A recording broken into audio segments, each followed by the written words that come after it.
Mean राशि वाले बंधुओं, आप सभी का दिल से स्वागत करते हैं मीन मंथन यूट्यूब चैनल में। बंधुओं, इस पूरे पितृ पक्ष में एक बात हमारी मान लेना, आपकी जिंदगी बदल जाएगी, इस बात का हम आपसे दावा करते हैं। बस तकिए के नीचे इस एक चीज को रखकर रोज प्रतिदिन आपको सोना है। और यह चीज क्या है, कितने की है? सिर्फ 2 रुपए की है। छोटी सी एक चीज है, लेकिन यह कोई साधारण चीज नहीं है। यह एक प्राचीन महाविद्या है। इस चीज के प्रयोग के कुछ विशेष नियम हैं, कुछ संस्कार हैं। छोटे छोटे नियम अवश्य हैं, लेकिन इन नियमों से यह चीज जागृत हो उठती है। और जब आप इसे पितृपक्ष के दौरान अपने तकिए के नीचे रख कर सोते हैं, तो आप जानते ही हैं कि नींद में हमारा सूक्ष्म शरीर ब्रह्मांड के अनंत लोकों की यात्रा करता है, जिसमें वह आपके पितृलोक में भी अवश्य ही जाएगा। तो जब आपके पितरों से उसकी मुलाकात होगी, तब ही आपके जीवन में भयंकर चमत्कार होने शुरू हो जाएंगे। और फिर आपकी हर एक इच्छा, हर एक मनोकामना चुटकियों में पूरी होती आपको स्वयं को दिखाई देगी। बंधुओं, यकीन मानिए, यह कोई साधारण चीज नहीं है। इस चीज के बारे में अब तक आपको किसी ने भी नहीं बताया है, और हम स्वयं भी अपने इस कार्यक्रम में आपको पहली बार इस एक महाभयंकर महाप्राचीन विद्या के बारे में बताने जा रहे हैं। तो जयकारा बोलो माता रानी का, माँ भद्रकाली की जय बोलो, पितृ देवताओं की जय बोलो। बंधुओं, कभी कभी जीवन में ऐसा होता है कि इंसान लगातार जब तकलीफों से जूझता रहता है, मेहनत करता रहता है, कष्ट जीवन की समाप्त ही नहीं होते हैं, तो उसे ऐसा लगने लगता है कि अब जीवन में सिवाय कष्ट और परेशानियों के कुछ भी नहीं है। केवल उसे जीवन मिला ही इसलिए है कि वह किसी जन्म का, किसी पिछले कर्म का पाप भोगने के लिए पैदा हुआ है, और शायद इसी की सजा उसे प्राप्त हो रही है, जिससे लगातार उसके कष्ट समाप्त ही नहीं हो रहे हैं। लेकिन बंधुओं, हम आपको बता दें कि यह बात बिल्कुल भी सत्य नहीं है। हमारे देखते देखते ही कई ऐसे उदाहरण हैं कि लोग बहुत ज्यादा परेशान थे। कुछ लोगों ने तो कभी कभी आत्महत्या के विषय में भी विचार किया। इतना अधिक जीवन ने उन्हें प्रताड़ित किया, परेशान किया। लेकिन जब उन्होंने हिम्मत नहीं हारी, ईश्वर में पूर्ण विश्वास और भरोसा किया, और कुछ छोटे छोटे उपाय जो हमने उन्हें बताए, उन्होंने अपने जीवन में करना शुरू किया, तो अचानक जब उनके पुण्य का घड़ा पूरा भर गया, तो कुछ ऐसा क्रांतिकारी और विस्फोटक उनके जीवन में हो गया कि हर तरफ से उनके जीवन में धन दौलत आनी शुरू हो गई। रिश्ते नातों में भी उनका वर्चस्व मजबूत होने लगा। हर तरफ से उनके जीवन में सुख और शांति आने लगी। बंधुओं, जहाँ सुमति तहाँ संपत्ति नाना, हमारे शास्त्रों में यही लिखा है। जब इंसान के पास सुमति आ जाती है, यानी कि ऐसी बौद्धिक क्षमता कि जिससे वह जो निर्णय लेगा वह सही साबित होगा, तो उसके घर में तरह तरह की संपत्तियां आ जाती हैं। और इंसान की बुद्धि इस प्रकार की सकारात्मक केवल दैवीय कृपा से ही हो सकती है। तो ऐसा ही उन लोगों के साथ भी हुआ कि उन्होंने जब उपाय करने शुरू करे, पूरे आस्था और विश्वास के साथ भगवान की भक्ति में लीन होना शुरू किया, तो उनकी सुमति बदल गई, यानी कि उनकी बुद्धि में देवताओं की कृपा और आशीर्वाद दिखने लगा। और उनके नतीजे ऐसे हुए कि हर एक निर्णय में उनकी जीत होती चली गई। छोटे से छोटे काम की शुरुआत भी की, तो उसमें भी बहुत तरक्की हुई। तो बंधुओं, कहने का मतलब यह है कि हिम्मत कभी जीवन में हारनी नहीं चाहिए, और हर वक्त कुछ न कुछ प्रयास अपनी हार को जीत में बदलने के लिए करते रहना चाहिए। जरा भगवान श्री राम के चरित्र को याद करके तो देखिए। जब इतने सुकुमार, इतने सुकोमल राजकुमार प्रभु श्री राम को वनवास मिला होगा, तो उन्हें कितना कष्ट हुआ होगा। लेकिन इतना ही काफी नहीं था कि उनकी धर्म पत्नी हमारी माता सीता का भी अपहरण कर लिया गया। तो बेचारे कितने व्याकुल और परेशान हुए होंगे। अब अगर हिम्मत हार कर बैठ जाते, तो ना तो कभी सीता माता से उनकी भेंट ही हो पाती, और ना ही रावण जैसे महाखली, महादुष्ट, महादुरात्मा का प्राणांत ही कर पाते। तो हिम्मत हारने का कोई भी विकल्प नहीं है। अगर आपने जीवन में हिम्मत हार ली और परिस्थितियों के आगे घुटने टेक दिए, तो असल में आपने ईश्वर के विरुद्ध कार्य किया है। क्योंकि ईश्वर ने भी जब जब इस संसार में जन्म लिया है, तो उसने भी हमेशा संघर्ष को ही प्राथमिकता दी है और अंतिम सांस तक प्रयास किए हैं। तो कहने का मतलब बंधुओं यह है कि हम जो आपको इस एक चीज के बारे में बताने जा रहे हैं, आप इस एक चीज का प्रयोग करना तो शुरू करिए। उसके बाद जो नतीजे आपको मिलने शुरू होंगे उनके बारे में आप हमें बताते जाना। हम आपसे कहते हैं कि आपके जीवन में 100% चमत्कारी सकारात्मक बदलाव होंगे, और जब आपको स्वयं को नतीजे सकारात्मक दिखाई देंगे तो आप खुद ही फिर इसका प्रयोग लगातार करते रहेंगे। प्रत्यक्ष को प्रमाण क्या, हम तो जो बातें कहते हैं वे पूर्ण रूप से प्रामाणिक होती हैं, व्यवहारिक होती हैं, हमारे शास्त्रों से और पुराणों से निकाली गई होती हैं, तो हमें तो पूर्ण भरोसा होता है। बस आप इन्हें उपयोग करके देखिए और आपको भी भरोसा हो ही जाएगा। तो अब आपके मन में यह प्रश्न तो अवश्य उठ रहा है कि आखिर 2 रुपए में कौन सी ऐसी चीज आ जाएगी जिसका इतना जबरदस्त नतीजा निकलेगा, परिणाम होगा, और यदि यह चीज इतनी ही सस्ती है और इतनी ही सरल है तो फिर इसे हर कोई क्यों नहीं प्रयोग करने लगता, तो उसका भी जीवन बदल जाए। लोग क्यों कष्ट सह रहे हैं? तो बंधुओं, आपका सोचना भी बिल्कुल सही है, लेकिन यहाँ पर मूल विषय यह है कि चीज के बारे में जान लेने मात्र से कुछ नहीं हो जाता, हमें उस चीज की ऊर्जाओं को जगाना पड़ता है। ऊर्जाओं को जगाने के बाद ही उस चीज का सही प्रयोग किया जा सकता है, और फिर विधि विधान भी तो कुछ होता है। बिना विधि विधान के तो आप कुछ भी करेंगे सफलता नहीं मिलेगी। अब छोटा सा रुद्राक्ष हो या कोई रत्न हो या फिर अष्ट धातु की बनी हुई एक मामूली सी अंगूठी ही क्यों ना हो, आप उसे भी जब धारण करते हैं तो उसे जागृत करना पड़ता है, प्राण प्रतिष्ठित करना पड़ता है, तभी जाकर उसकी ऊर्जाओं का आपको लाभ मिलना शुरू होता है। तो यूं ही चीजों को प्रयोग कर लेने से कुछ नहीं हो जाता, लेकिन अगर उनकी प्राण जागृति कर दी जाए, उनकी ऊर्जा का मंत्रों के द्वारा जागरण कर दिया जाए, तो उनका बड़ा ही क्रांतिकारी लाभ प्राप्त हो जाता है। जी हाँ बंधुओं, तो बस अब सही समय आ चुका है। यह पितृपक्ष आपके जीवन में भयंकर चमत्कारी परिणाम लेकर आने वाला है, और यह सब कुछ होगा जब आप इस एक चीज का प्रयोग करना शुरू करेंगे। इस कार्यक्रम को बनाने में हमने बहुत मेहनत की है और बहुत सोच समझकर एक एक करके चीजों को आपके लिए व्यवस्थित किया है। अब हम चाहते आपसे बस इतना है कि आप इस कार्यक्रम को अंत तक देखें, इस चीज के बारे में समझें, इसके विधि विधान को समझें। बहुत कम मेहनत लगेगी आपकी, बहुत ही कम प्रयास लगेगा, लेकिन लाभ आपको बहुत अधिक होंगे, हम इस बात की गारंटी देते हैं। अब यदि आप इसे देखेंगे, समझेंगे, जीवन में खुशियां हासिल करेंगे, तो हमें लगेगा कि हमारा प्रयास सफल हो रहा है, माता रानी के प्रति हमारी भक्ति भी सफल हो रही है, क्योंकि उन्हीं की प्रेरणा से, उनके आशीर्वाद से ही तो हम ऐसे अद्भुत कार्यक्रमों का निर्माण कर पाते हैं। तो उम्मीद करते हैं कि आप अंत तक अवश्य ठहरेंगे, इस कार्यक्रम में बताई गई जानकारी का पूरा लाभ अवश्य लेंगे और हमारी भावनाओं को भी निश्चित ही समझेंगे, क्योंकि हम जो भी कार्य करते हैं वह पवित्र भावनाओं से ही करते हैं, माता रानी को समर्पित करते हुए ही करते हैं। जी हाँ बंधुओं, तो चलिए आज के इस विशेष क्रांतिकारी कार्यक्रम की शुरुआत करते हैं, लेकिन इससे पहले हम चाहते हैं कि माता रानी को धन्यवाद करें, आभार करें, क्योंकि उनकी कृपा और आशीर्वाद के बिना तो इस संसार में कुछ भी संभव नहीं है। स्वयं शिव भी जिनके बिना सबके समान है, ऐसी हमारी परम कृपालु, परम भक्त वत्सल माता श्री भद्रकाली को याद करते हुए कमेंट बॉक्स में पूरे भक्ति भाव से लिखिए, जय माँ भद्रकाली कृपा करो।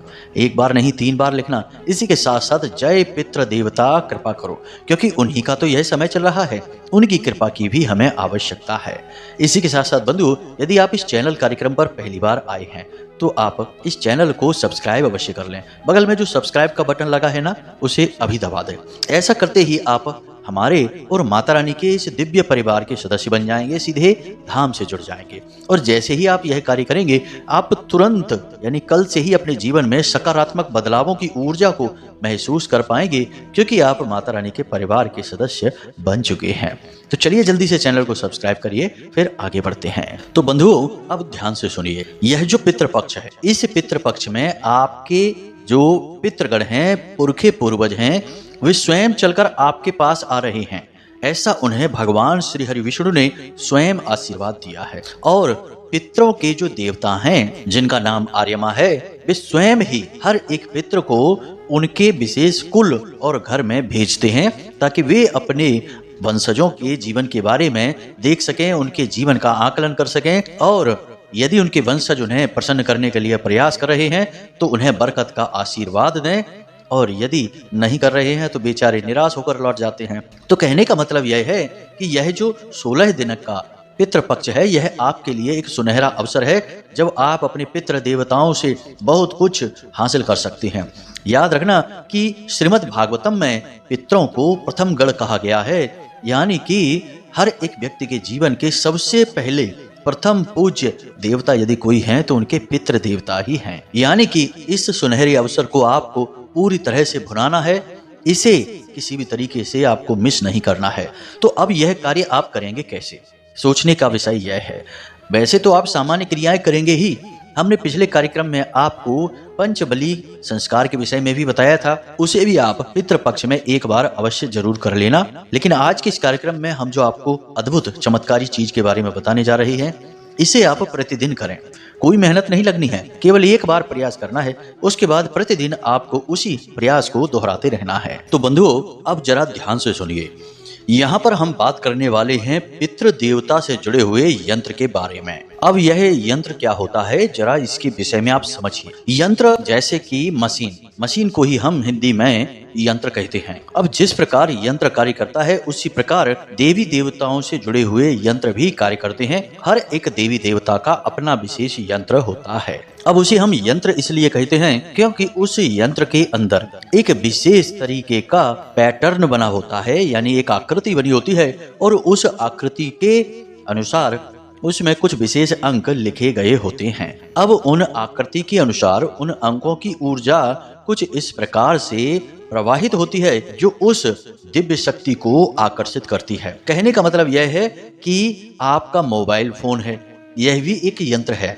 अब मोबाइल के टावर से निकलने वाली जो तरंगे हैं, उन्हें हर एक यंत्र से नहीं पकड़ा जाता, लेकिन आपका मोबाइल फोन उन तरंगों को आसानी से पकड़ लेता है। इसीलिए आपको बिना किसी तार के कनेक्शन के यूं ही बात करने को मिल जाती है, तस्वीरें देखने को मिल जाती हैं। मोबाइल फोन में जो भी कुछ आता है वह हवा में ही तो तैर कर आता है। अब मोबाइल फोन उन्हें कैच कर लेता है, पकड़ लेता है, लेकिन यह कैसे करता है? क्योंकि मोबाइल के अंदर कुछ इस प्रकार की मशीनी व्यवस्था होती है जो उन तरंगों को पहचान कर उन्हें कैच कर लेती है और अपना काम करती है।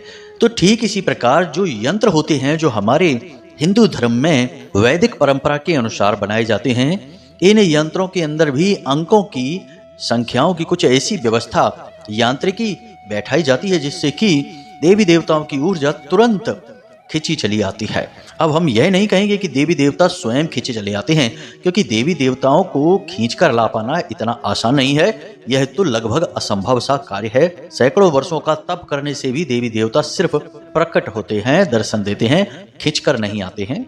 खींच कर लाना शब्द अच्छा भी नहीं लगता है किसी देवी देवता के लिए, तो हम यह कहेंगे कि उनकी ऊर्जा यहाँ तक आ जाती है। जी हाँ बंधुओं, आकर्षित होकर। तो अब जब किसी देवी देवता के विशेष यंत्र को आप किसी विशेष विधि के साथ प्रयोग करना शुरू करते हैं, तो वह देवी देवता की विशेष ऊर्जा, सकारात्मक शक्ति आपके आसपास विचरण करना शुरू कर देती है।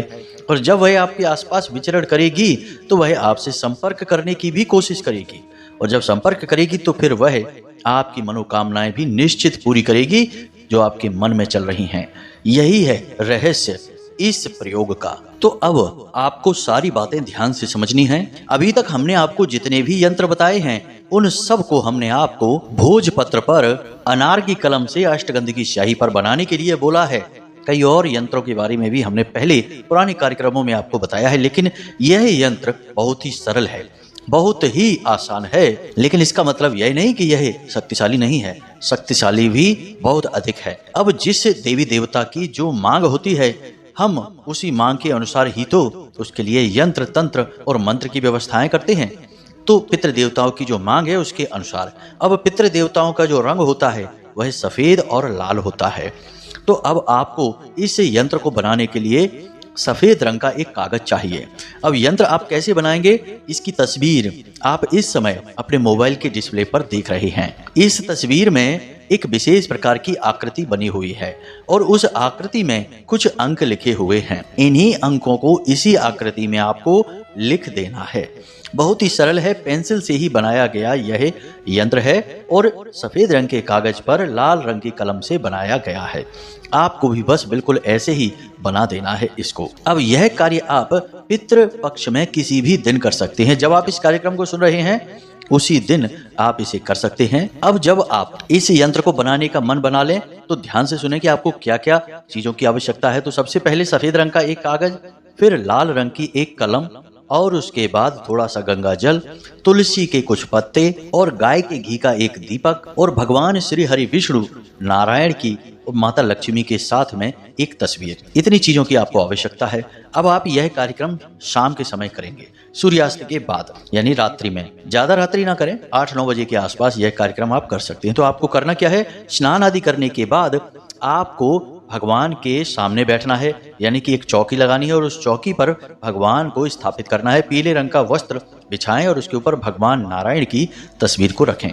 फिर उन्हें पीले रंग के पुष्प चढ़ाएं और गाय के घी का एक दीपक जलाएं। गाय का घी का दीपक जलाने के बाद उन्हें पुष्प आदि अर्पित करने के बाद फिर आप वहीं पर बैठकर इस कागज पर, सफेद रंग के एक कागज पर, छोटा सा कागज होना चाहिए, उस कागज पर आप इस यंत्र को बनाएंगे। छोटा सा ही यंत्र बनाएं। यंत्र का आकार 4 इंच बाई 4 इंच होना चाहिए, इससे बड़ा नहीं। अब इस यंत्र को आपने बना लिया। यंत्र को बनाने के बाद इसके पीछे की ओर जहां यह कागज कोरा होगा वहां पर आपको 9 बार इस मंत्र को लिखना है। याद रखना 9 पितरों का अंक होता है, तो 9 बार आपको इस मंत्र को लिखना है। मंत्र कौन सा है, आपके मोबाइल की स्क्रीन पर दिखाई दे रहा है, ध्यान से देखें। ओम श्री सर्व पितृ देवताभ्यो नमो नमः। मंत्र एक बार फिर से ध्यान से सुने। ओम श्री सर्व पितृ देवताभ्यो नमो नमः। इस मंत्र को आपको लिखना है। छोटे छोटे अंकों में आप लिखें, हैंड राइटिंग खराब होने की चिंता ना करें, आप बस इसे लिख डालें। अब यह आपका यंत्र पूर्ण रूप से तैयार हो चुका है। अब आप इस यंत्र पर थोड़ी सी गंधाक्षत लगा दें। गंधाक्षत का मतलब होता है कि पूजा में एक विशेष इत्र का प्रयोग किया जाता है जो पूजा पाठ की दुकानों पर ही मिलता है। उस इत्र को आप थोड़ा सा इस पर लगा दें। उसके बाद थोड़ी सी हल्दी और चंदन लगाकर इस यंत्र का आप पूजन करें। उसके बाद इस यंत्र को भगवान श्री हरि विष्णु के नारायण के चरणों में रख दें, क्योंकि पितरों के देवता पूजनीय तो नारायण ही हैं। हालांकि उनके अधिपति ऋषि कश्यप और माता अदिति के पुत्र आर्यमा हैं, लेकिन वे अधिपति हैं, देवता नहीं। देवता हैं भगवान नारायण। अब आपको इस यंत्र को भगवान के चरणों में रख देना है। कुछ समय के लिए इसे रखा छोड़ दें। उसके बाद जब आप सोने के लिए जाएं अपने बिस्तर में, तब आपको क्या करना है, इसे ध्यान से समझिए। फिर इसके बाद कुछ इसके संकेत आपको मिलेंगे कि आपके पितृ देवता आपसे प्रसन्न हैं, आपके साथ आपकी समस्याओं में खड़े हैं और आपकी समस्याओं का समाधान भी कर रहे हैं। अभी हमारी प्रक्रिया पूरी नहीं हुई है, तो ध्यान से सारी बातों को समझते चलना है। अब आपके जीवन में जो समस्या चल रही है, सबसे बड़ी समस्या है, चाहे वह कर्जे की समस्या है, संतान प्राप्ति की समस्या है, ये नौकरी की समस्या है, जो भी आपकी समस्या सबसे बड़ी है, मूलभूत समस्या है, आप उस समस्या के बारे में विचार करते रहेंगे। सोने जाने से आधे घंटे पहले आप किसी से भी कोई बात नहीं करेंगे, मोबाइल फोन नहीं देखेंगे। अगर बात करना पड़े ही तो कम से कम शब्दों में जवाब देंगे। अपनी तरफ से किसी से कोई चर्चा नहीं करेंगे। कहने का मतलब यह है कि आप अपने मन को, अपने चित्त को शांत करने की पूरी कोशिश करेंगे और अपने जीवन की समस्या के बारे में और पितरों के माध्यम से समस्या का समाधान करने के बारे में विचार करेंगे। आपके पितृ देवता तो आपके आसपास हैं ही, उन्हें मन ही मन बताते रहेंगे कि हे भगवान, हे हमारे के पूर्वज देवताओं, हमारी समस्या का समाधान करो।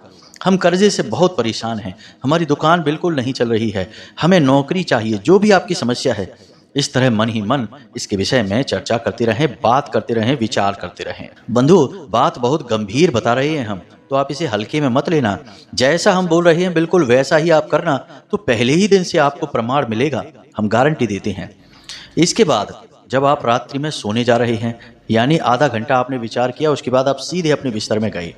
खाना आपको हल्का खाना है और हो सके तो सूर्यास्त से पहले ही आप खाना खा लें तो ज़्यादा बेहतर रहेगा, क्योंकि जब आप सोने जाएंगे उस समय आपका पेट थोड़ा सा हल्का रहेगा। अब आपको क्या करना है कि उस यंत्र को उठाना है और उसे सफ़ेद रंग के किसी अन्य कागज के बीच में रख लेना है। उसे फोल्ड करके रखें या सीधा रखें, ज़्यादा फोल्ड ना करें, एक बार ही मोड़ें। अगर मोड़ना है या सीधा रख सकते हैं तो अति उत्तम होगा। साथ ही तुलसी मैया की भी पत्तियां जो आपने तोड़ी थी दिन में, उन पत्तियों को भी उसी यंत्र के साथ उस कागज के बीच में दबा दें। अब आपको यह सामग्री अपने तकिए के नीचे चुपचाप रखनी है, कोई आपको यह करते देखे ना, कोई आपको टोके ना। उसके बाद आप सीधे होकर लेट जाएं, अपनी छाती पर दोनों हाथ रखें और पितृ देवताओं से प्रार्थना करें कि हे पितृ देवता, हमारे पुरखे पूर्वज, हम इस समस्या से बहुत परेशान हैं, हमारी इस समस्या का समाधान करिए और हमें आज की रात में दर्शन देकर संतुष्ट करिए कि आप हमारे साथ हैं। इस तरह से आपको निवेदन करना है। यह जरूर कहना है कि हमें आज रात्रि में सपने के माध्यम से दर्शन देकर संतुष्ट करिए कि आप हमारे साथ हैं। यह आपको निवेदन 3 से 5 बार करना है। अब जैसे आप इस निवेदन को करेंगे उसके बाद सीधे यूं ही सो जाएंगे। बेशक आपको तुरंत नींद ना आए, लेकिन आप आंखें बंद करके लेटे रहेंगे और अपनी इसी क्रिया के बारे में सोचते रहेंगे। धीरे धीरे थोड़े समय में आपको नींद आ जाएगी।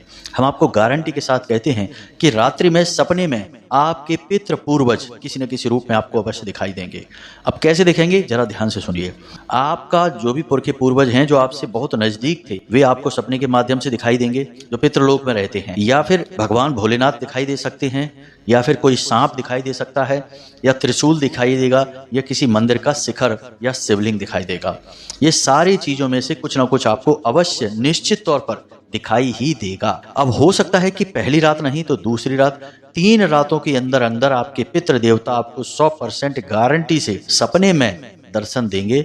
और यदि पितृ देवता स्वयं दर्शन देते हैं, आपके पुरखे पूर्वज आपको स्वयं दर्शन देते हैं, तो वे आपसे बात भी करेंगे, आपको देखकर मुस्कुराएंगे भी। कई बार हमने यह भी देखा है कि कुछ लोगों के सिर पर हाथ फेरते हैं और उससे कहते हैं कि तुम चिंता ना करो, हम तुम्हारे साथ हैं। ऐसी स्थिति में पितृ देवता पूरा साथ देते हैं और कुछ ही दिनों में पूरी समस्या जीवन की गायब हो जाती है। याद रखना कि जब आप किसी दिव्य शक्ति के संपर्क में आते हैं तो बेशक आपने कामना की है कि एक समस्या है, इसे दूर कर दो भगवान, लेकिन जब भगवान आएंगे तो एक ही समस्या का समाधान थोड़े ही करेंगे, फिर तो हर समस्या का समाधान होगा।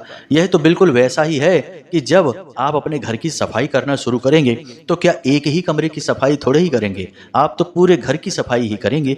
अब बेशक चाहे आपका मन उस एक कमरे को देखकर सफाई का हुआ हो कि भाई इस कमरे में बहुत गंदगी है, चलो आज सफाई का काम करते हैं, लेकिन फिर आप पूरे घर की ही सफाई करेंगे, पूरे घर को ही चमकाएंगे। तो वैसे ही जब देवी देवता आपके साथ आएंगे तो आपकी एक समस्या की वजह से ही आपकी ओर आकर्षित होंगे, लेकिन खाली एक समस्या का ही समाधान नहीं होगा, फिर हर समस्या का समाधान होगा, हर तरह से आपको सुख प्राप्त होगा। अब आप इस प्रयोग को करिए जरूर। अब अगले दिन आपको क्या करना है, तुलसी के जो 2 पत्ते आपने वहां रखे थे, उन पत्तों को आपको उठाकर तुलसी मैया के ही जो मिट्टी है उसमें दबा देना है अगले दिन। लेकिन यह कार्य आप स्नान करके करेंगे, यानी सुबह सूर्योदय से पहले जागें और उन पत्तों को उठाएं और तुलसी मैया के चरणों में समर्पित कर दें, यानी मिट्टी में दबा दें। उसके बाद तुलसी मैया को धन्यवाद अवश्य दें। एक बात हम यहाँ पर बताना भूल गए कि जब आप तुलसी मैया से पत्ते लेंगे, यानी दिन में 2 पत्ते तोड़ेंगे, उस समय आपको तुलसी मैया के चरणों में सिक्का अवश्य रखना है 1, और उस सिक्के को अगले दिन आप अपने पूजा घर में रख दें। और जब ये सिक्के पूरे पितृपक्ष में जमा हो जाएं तो एक छोटी मोटी रकम बन जाएगी। इस रकम को मंदिर में जाकर दान कर दें, या कन्याओं को छोटा मोटा भोजन करा दें, कुछ उपहार दे दें, चॉकलेट दिलवा दें छोटी कन्याओं को, 9 साल से कम उम्र की कन्याओं को। अब आपने यहाँ तक जान लिया कि सिक्के का क्या करना है, तुलसी मैया के पत्तों का क्या करना है। अब यही यंत्र बचा। अब इस यंत्र को आपको उठाकर वापस से पूजा घर में भगवान नारायण के चरणों में रख देना है और नारायण से, भगवान से ऐसा निवेदन करना है कि हे भगवान, हमारे इस प्रयोग को कामयाब बनाइए। हम आपके दास हैं, आपके भक्त हैं, लेकिन मुसीबतों के मारे हैं, तो हमारी मुसीबतों का उद्धार करना, बेड़ा पार करना आपका ही धर्म है, हम आपके भरोसे हैं। इस तरह अनुनय, विनय और निवेदन तो करना ही होता है। यही तो भक्त का एकमात्र हथियार है जिससे वह भगवान को भी झुका देता है। अब यहाँ तक हमने आपको सारी जानकारी पूरे विस्तार के साथ बताई है। फिर भी यदि अब आपको कोई मन में प्रश्न उठे तो आप बेफिक्र होकर व्हाट्सएप नंबर पर मैसेज करके पूछ सकते हैं, या फिर कमेंट बॉक्स में मैसेज करके पूछ सकते हैं। हम समय मिलने पर आपकी समस्याओं का समाधान अवश्य करेंगे। इसी के साथ साथ आज के इस वीडियो को समाप्त करते हैं।